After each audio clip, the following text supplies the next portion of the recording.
Saturday, April 26, 2003. Blue John Canyon, Utah. Aron Ralston was alone, moving through a slot canyon barely wide enough for his shoulders, on a hike he hadn't told anyone about. Then a boulder shifted. 800 pounds of sandstone pinned his right hand against the canyon wall. Not his arm, his hand. He couldn't move it a millimeter. Nobody knew where he was. His water bottle held less than a liter. Aron Ralston would spend the next 127 hours preparing to die inside that canyon, recording his own death on camera, leaving final words for his parents. What followed is one of the most documented acts of survival ever recorded. As always, viewer discretion is strongly advised. Blue John Canyon sits in the canyon country of southeastern Utah, about 30 miles from the nearest paved road. It's a slot canyon, a narrow crack in the earth, carved by water over millions of years. In some places, the walls are close enough to touch both sides with your arms. The light comes in, thin and pale, from a strip of sky above.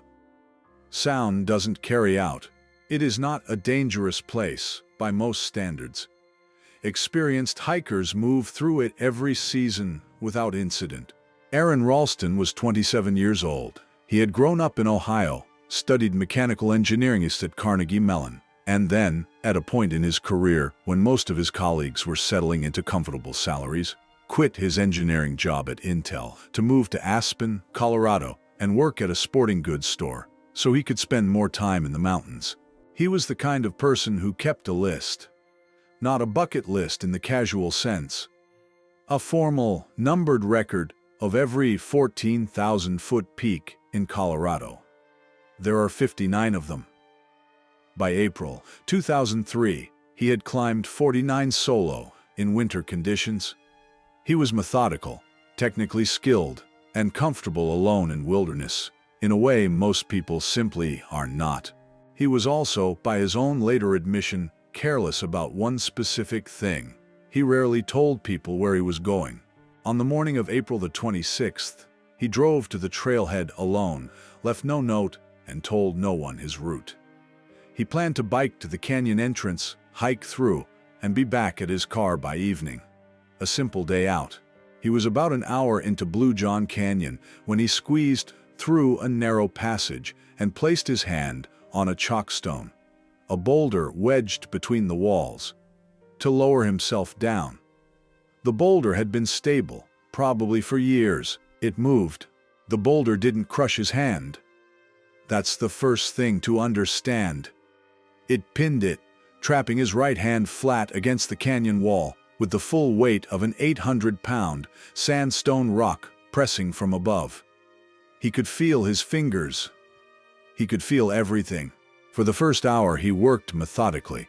He was an engineer. He understood force, leverage, mass. He braced his feet against the opposite wall and pushed. He tried to chip at the boulder with his multi-tool. He wedged his climbing rope underneath it and pulled.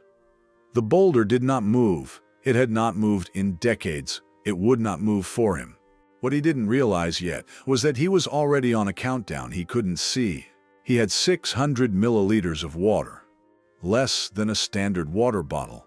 In the desert heat of a Utah canyon in late April, the human body loses water faster than most people account for. He also had 2 burritos, a small amount of trail mix, and no means of communication. His phone had no signal. His car was parked at a trailhead where nobody would think to look for several days at minimum. By the second hour, he had stopped trying to move the boulder and started trying to think. He inventoried everything he had. He rationed his water into small sips on a mental schedule. He assessed the rock from every angle he could reach with his free hand and his headlamp. He was precise and calm in the way that trained people sometimes are in the first phase of a crisis, when the brain is still running on problem-solving instinct and hasn't yet processed the full shape of what's happening. That shift came on the first night. The canyon walls held the heat during the day. At night, the temperature dropped fast. Without the ability to move, without a sleeping bag, he had left it in his pack, out of reach. Ralston spent the first night shivering in a crack in the earth, alone, with no way to generate warmth. By morning, his core temperature had dropped enough that his thinking slowed. He began carefully to consider the possibility that no one would come. By day 2, he had made a decision about the water. He was rationing it to small sips, maybe a mouthful every few hours. But rationing only delays the math. He did the calculation in his head. At current consumption, he had perhaps 2 days before severe dehydration began affecting his cognition. After that, the window to make any decision at all would close. He started filming. He had a small digital video camera in his pack, the kind people brought on hikes to document summits. He pointed it at himself and began recording. Not for rescue. He didn't expect rescue. He recorded because he needed to say things out loud, and there was no one to say them to. He talked to his parents. He talked to his friends. He described where he was, how it had happened, what he had tried. He said the things people say when they believe they are running out of time to say them. Then he turned the camera off and went back to work. This is the detail most accounts of the story either skip or mention briefly. Ralston did not stop trying. Between the recordings, between the rationing, between the cold nights, he kept returning to the boulder with whatever tool or method he hadn't exhausted yet. He tried to rig a pulley system with his climbing anchor. He chipped at the sandstone around the boulder for hours. He dug at the canyon floor, trying to create enough space to angle his hand free. None of it worked, but he kept going. On day 3, he ran out of water. What followed was not dramatic in the way survival stories are usually told. There was no single moment of decision. There was just the body insisting on continuing, and the options narrowing one by one until only one remained. He began drinking his own urine.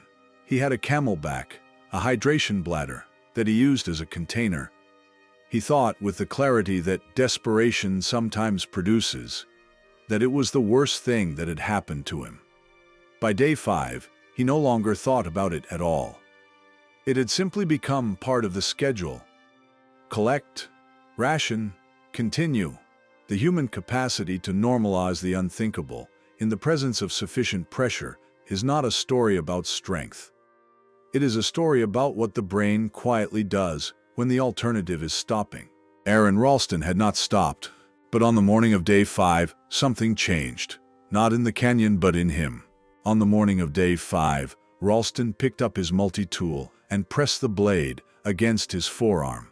He had thought about amputation before. Every person trapped the way he was trapped eventually thinks about it. But thinking about it and doing it are separated by a distance that has nothing to do with courage or willingness. It has to do with what a standard multi-tool can actually accomplish against a human arm. He had tried the blade on day 2. It was a cheap folding knife, the kind included in multi-tools as an afterthought, designed for cutting rope or opening packages. He pressed it into his skin hard enough to draw blood and felt immediately what the problem was. The blade wasn't sharp enough to cut through bone, not even close, without the ability to cut through the radius and ulna, the 2 bones of the forearm. Amputation was not a procedure. It was just an injury. He stopped. He filed the idea away. He kept working on the boulder. What happened on day 5 was different. He had been pushing against the boulder in small, exhausted intervals when something shifted. Not the rock, but his understanding of the rock. He pressed down on his trapped hand and felt, for the first time, the bones in his wrist bend under the pressure. The canyon wall was not flat. There was a specific angle, a specific direction of force at which the bones would break. He had been trying to move an 800-pound boulder.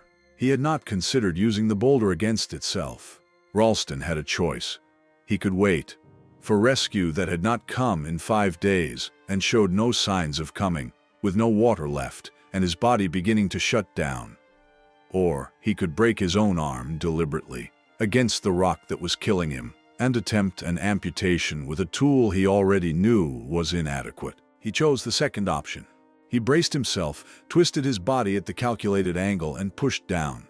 Both bones snapped. He described the sound later. He described the feeling. What he did not describe, what he has said he cannot fully describe, is the 6 minutes that followed, during which he performed the amputation with the dull blade of his multi-tool, alone, in a canyon where no one knew he was. He had no anesthetic. He had no tourniquet prepared. He had been without water for 2 days. He turned the camera on one final time before he began. He said goodbye to his parents by name. He gave the date and the time. Then he put the camera down. The amputation took approximately 6 minutes. He used the knife blade first, then the smaller tool and the multi-tool he hadn't tried before. A blunt instrument designed for something else entirely, repurposed in the only way that still made sense. He cut through the muscle and tissue. He severed the nerves. When he was done, he applied a makeshift tourniquet from his camelback tubing, rigged an improvised sling from his gear, and climbed out of Blue John Canyon on his own. He then hiked 5 miles through open desert in direct afternoon sun. He was found by a Dutch family, a couple and their young son, who happened to be in the canyon system that day. They gave him water and food and went for help. A rescue helicopter reached him approximately 90 minutes after he walked out of the slot canyon. He had been trapped for 127 hours. At the hospital, doctors noted he had lost 40 pounds. His urine was nearly black from myoglobin, the protein released when muscle tissue breaks down, a sign his kidneys were beginning to fail.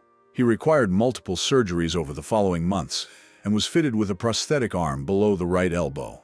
He returned to climbing within a year. He completed the remaining 10 Colorado 14,000-foot peaks, the ones left on his list, including several in winter conditions, with one arm.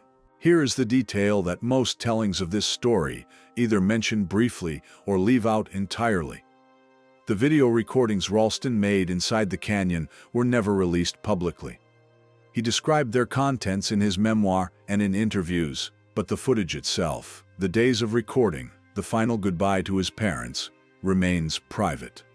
The most documented survival story of its era has, at its center, something no one outside his family has ever seen. He said goodbye on camera, then he lived.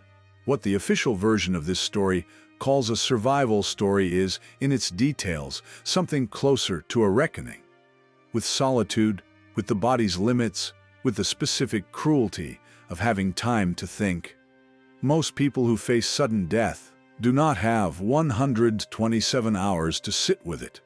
Aron Ralston did, and what he found in that time was not peace or acceptance, or the clarity that near-death experiences are supposed to produce. He found that he kept going anyway. That is not a story about a man who cut off his arm. That is a story about what happens in the hours before, when the decision hasn't been made yet, and the only thing left to do is wait and think and refuse to stop. If you made it this far, thanks so much for watching. If you have a story suggestion, feel free to leave it in the comments below. Anyways, thanks again, and hopefully I will see you in the next one.